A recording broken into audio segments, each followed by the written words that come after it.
folks, how you doing today?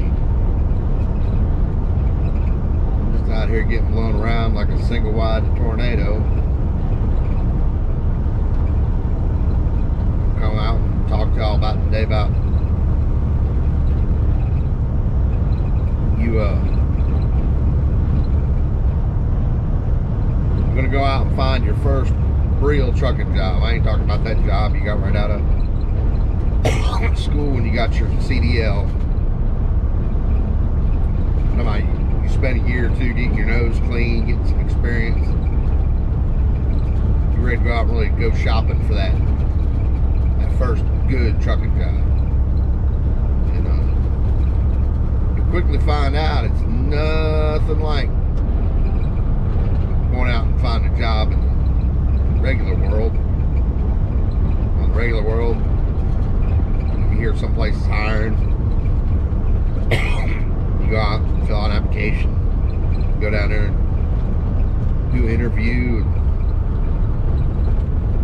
and they hire you, they don't. The difference is in trucking, you got a couple years good clean record experience. There's 1,000 trucking companies out here that will hire you tomorrow. What you got to do is sort them out.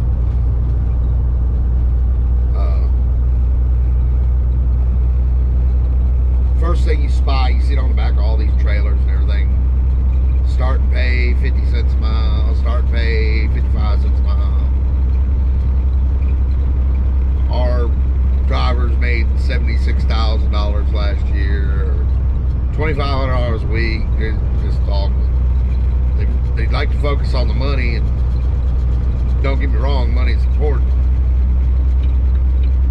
When you shop around for a trucking job, money's part of it, especially when they jump right up to tell you how many cents per mile they're going to pay. Because, you know, I can make 40 cents a mile, get 2,800 miles a week, plus get bonuses and such. Make a whole lot more than a guy getting 50 cents a mile and spending all week sitting in truck stops, getting 12, 14, 1,500 miles a week. Don't get no bonuses.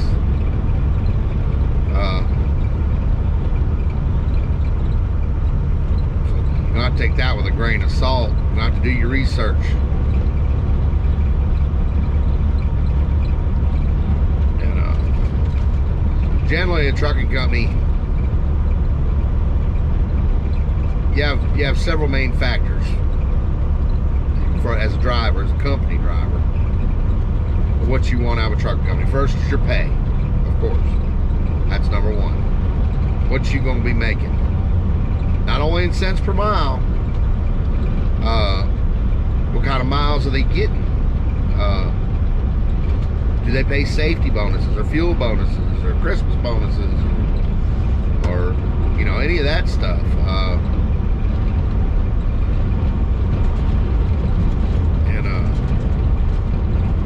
That's you really got to research, because whatever you do, don't take the recruiter's word for it, because they about like military recruiters. They will tell you anything they got to tell you, get you an orientation.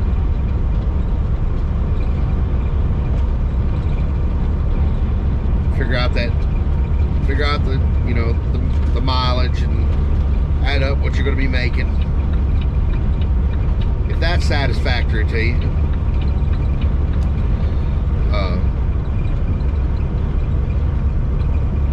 your next big thing is going to be benefits. What do you get out of you? Health, vision, dental, life insurance. Some companies give you short-term disability, cell phone allowances, and to tie right back in with pay is the cost of those benefits. Now, a company I drive for right now, I don't make top of the industry cents per mile. But whereas, you know, somebody that's driving for one of these big companies might be given $100 a week for his insurance, or $120 a week for his insurance for a single man, I give $35. You know, that adds up. You take that right out at the end, you know, your end pay. Plus, like my company has a clinic. The company owns a clinic there at the yard. I can go in anytime I want to. I get all my medicines for free. All my visits are free, no co-pays. And especially if you're on, some kind of like blood pressure medicine or medicine you have to take every week, that adds up in a hurry into that end pay column. And then you got to figure out if the benefits are worth a hoot or not. Find out what insurance company they're using. Then do your research into that. What kind of co-pays are they paying? Do they go to the doctor?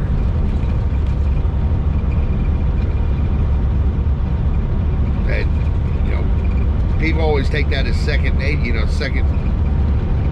Oh yeah, they got insurance and benefits, I'm good. All benefits aren't created equal. I'll guarantee you that.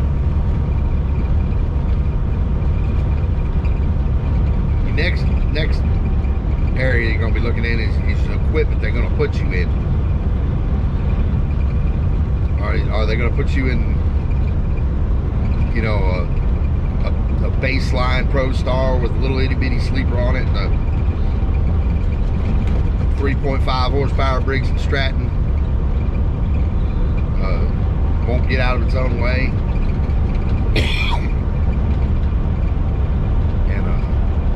old junky trailers you're going to be fighting with 2/3 of the time just to get tandems to slide, or every trailer you pick up, something's broke on it, you're having to take it to the shop and get it fixed.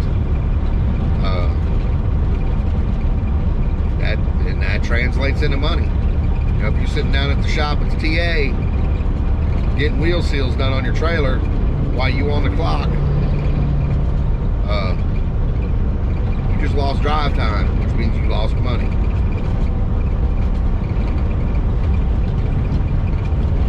I say it ain't all about pay, but in the end it all boils down to pay.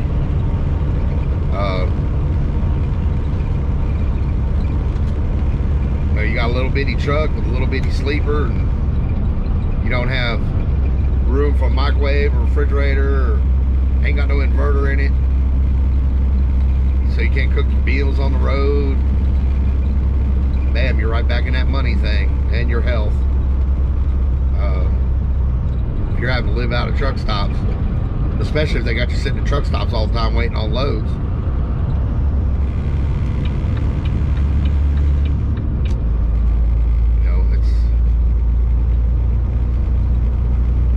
You see how it all comes back on that money thing, and yeah, well, they tell you, oh yeah, we're going to give you 55 cents a mile, yet you start getting paychecks and you're still only bringing home $400 or $500 a week. Well,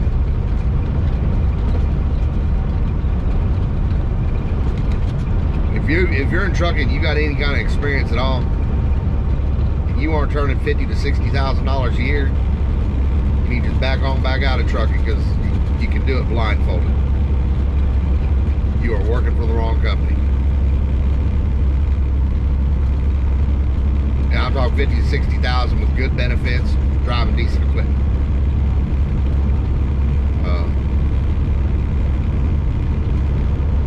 And you'll generally find out with these companies is you'll usually get two of the three. They either have real nice equipment with real good benefits and crappy pay, or they'll have good pay and good benefits and crappy equipment, or good pay and good equipment and crappy benefits. I don't know why it works out that way, but it just seems like that. One company comes to mind. I'm not going to say their name, but they drive big old nice blue Peterbilts, big hood trucks with big nice matching blue trailers with their name sprawled all the way down the side. I mean, nice trucks.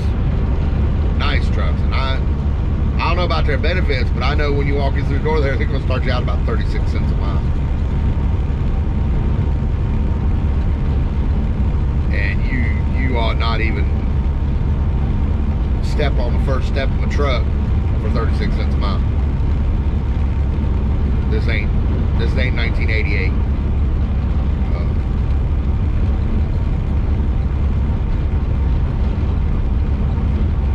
And also, while I'm on that subject, check and see how often they give raises. Somebody say, they'll say, oh, we just raised our pay to 50 cents a mile. Next question out of your mouth should be, well, when was the raise before that? If they say something like, oh, it's about 5 years ago, run.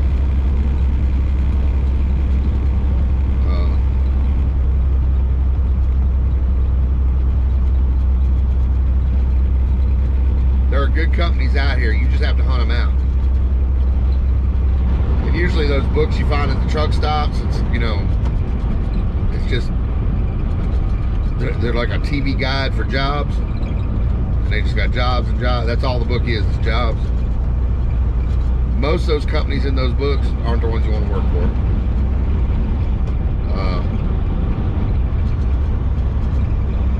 If companies having a hard time hiring or keeping drivers,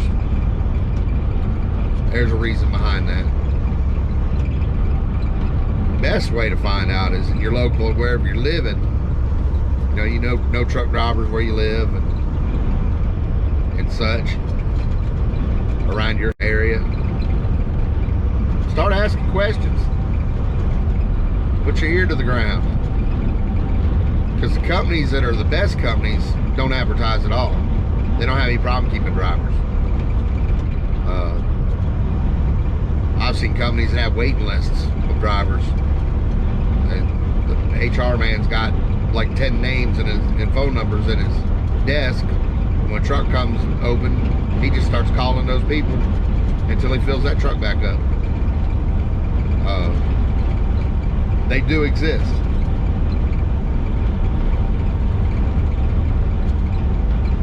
And that's who you want to be working for. And sometimes you gotta hunt around. Like you need to stumble into a good company everybody swears is the best company on earth, and just ain't a good fit for you. Maybe you like working for that big company where you're anonymous. The company I work for keeps about 35 trucks on the road. Everybody on the property knows who I am.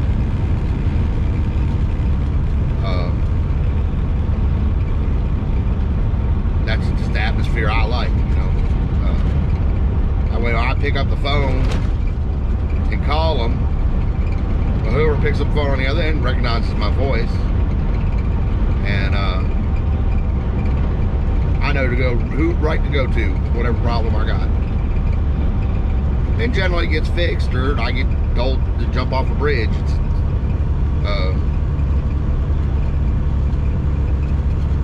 Either way, it gets resolved. That's the problem with some of them big companies that are anonymous. As soon as you hang up the phone with them, they forget they even talk to you. And there's other things you want to check into. You want to check into home time. You want to check into safety records. If they got a real bad safety record, plan on spending some time behind the scale houses. They're going to be DOTing you. Find out if they give bonuses for their DOTs. A lot of companies do. If you get a clean DOT, they'll slide you a $100 bill. Gives you an incentive to stay clean on your DOT stuff.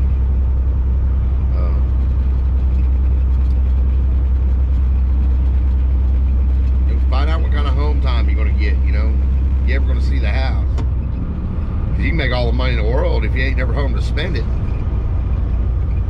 Ain't doing you a whole hell lot of good, is it?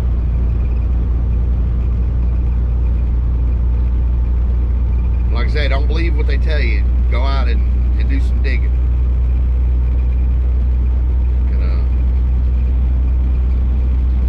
You see one of their trucks at a receiver or something, or at a truck stop, hell, walk up and talk to the driver.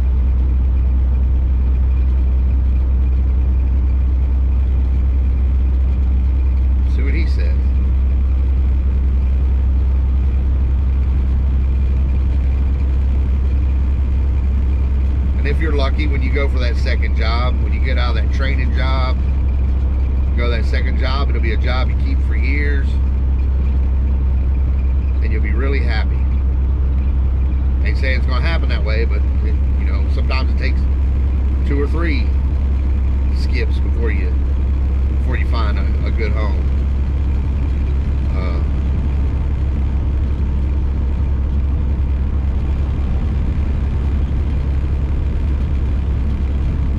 But if you get matched with the right company, trucking can be a very rewarding, enjoyable job, or it can be an absolute flipping nightmare, depending if you're the right fit for the company you're working for.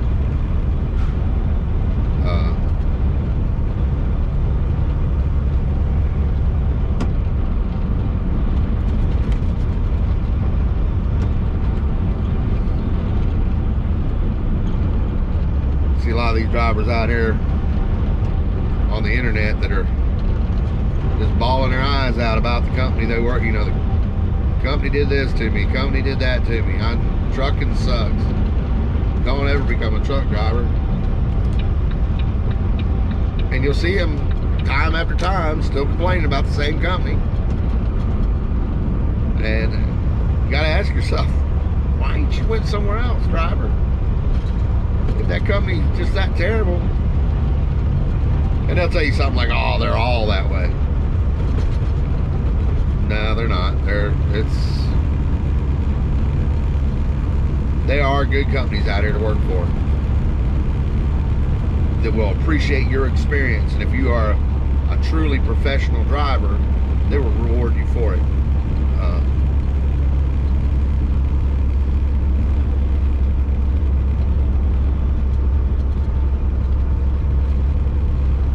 I know full-time company drivers that thinks the world sucks and it made $35,000, $40,000 last year. And I know company drivers that made $85,000, $90,000 last year and are perfectly happy at their jobs. So like I say, do your digging, do your research, and look at those things.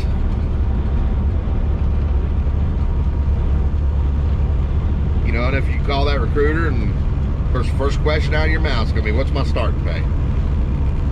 It inevitably is. If he tells you 42 or 44 cents a mile, don't immediately hang up the phone. Your next question is, well, what's your top out pay? And, he'll say, well, our top pay is 50 or 52. Well, and there are companies out there is no top out pay. I have a family member who works for a company, gives him a raise every year regardless. He's been working for them for 20-something years. He's pushing almost 70 cents a mile.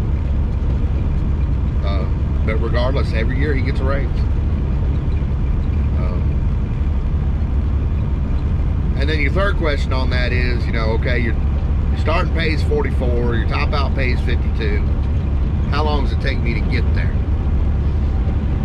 And a lot of times it'll be, you get a penny after 90 days, penny after 6 months, penny after a year, a penny at 2 years. And then sometimes might not get another penny in 5 years, and then they start spreading it out. And you might not hit your top out pay for 10 damn years.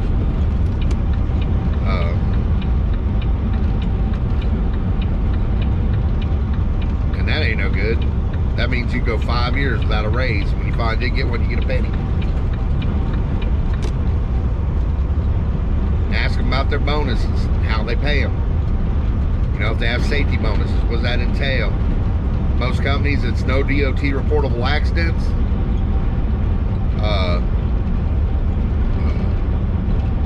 No tickets. Some say no moving violations. Some say no tickets at all.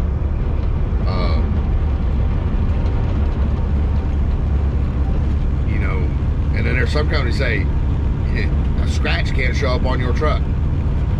More or less, I've seen companies out there that'll they'll find damage on your truck, so they ain't gotta give you your safety bonus. They'll find a ding in it or cracked grill or something you may not even known about, so they can get out of paying your safety bonus. But most of them are pretty honest about it. My company has an incentive bonus. I drive over 30,000 miles in a quarter. I get an extra nickel mile for that whole quarter. No, it's just as simple as that. No qualifiers, no nothing. Oh, I can't get in an accident. A reportable accident. I can knock the whole side out of a trailer. It's not reportable. But basically, it's I drive over 30 and get 30,000 miles in a quarter is like 2,200 miles a week, something like that. It's not hard to do. So I get my paycheck every week for 12, 13 weeks a quarter. And then at the end of the quarter, bam, I get an extra paycheck, $1,600 every quarter, 4 times a year. You know, and that works out to $6,400 extra dollars just out of thin air, which is awesome. I mean, it's sure nice to get that check, you know, right before Christmas and then right after Christmas. Pay some bills off and stuff. The one where they like to trick you is fuel bonus. They tell you, oh, we're going to give you a fuel bonus. They got 100 different ways they do it. For every trip you turn in, we'll calculate your fuel, and if you're above 6 miles a gallon, we'll give you a penny a mile. Or every week, or every envelope, or every state line you cross, they can Qualcomm computes it, or you know. The thing about it, crazy about that is you just really don't know. They pay it to you, or they don't pay it to you. You don't really know if you got shafted or not. I don't like fuel bonuses, even though I've worked on them and usually got a very high percentage of them. But I don't like anything that pay-wise, where you can't look at it in black and white on paper, on a piece of paper, and tell what you got and what you got it for. When they just hand you a check, say, here's your fuel bonus. You made 76% of your fuel mileages this quarter. You know, you don't know if it's on the up and up. So I said, do your digging, do your research. If it seems too good to be true, it probably is.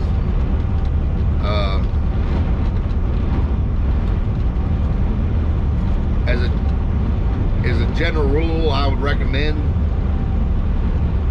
finding you a smaller to mid-size carrier. Stay out of these mega fleets. These mega fleets are in a business of training and processing drivers. Freight is their second priority.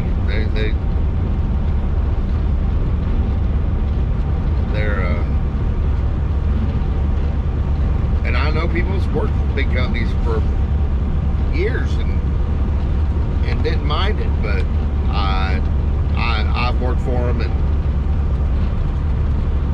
never was truly happy. They constantly keep you hanging out there, like you keep it in your mind that you're fighting every day for your job. You never feel appreciated. I reckon I've preached on this one long enough. But if y'all have any questions, just put them right on down there in the comments. If you would, I'd appreciate it if you'd like and subscribe. I try to get on there and give you some advice from this dummy. I may be a dummy, but I've been doing this a minute. I'd like to think I'm trying to give you good advice. I'd hate to think I'm leading you down a bad path. That's not what I did this for, this channel.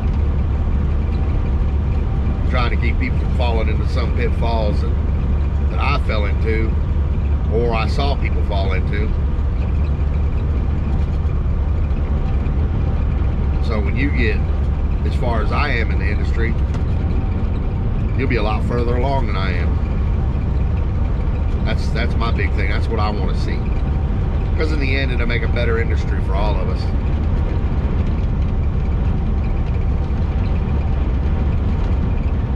But y'all have a good day. I'm down here in North Carolina. I'll catch you on the flip side.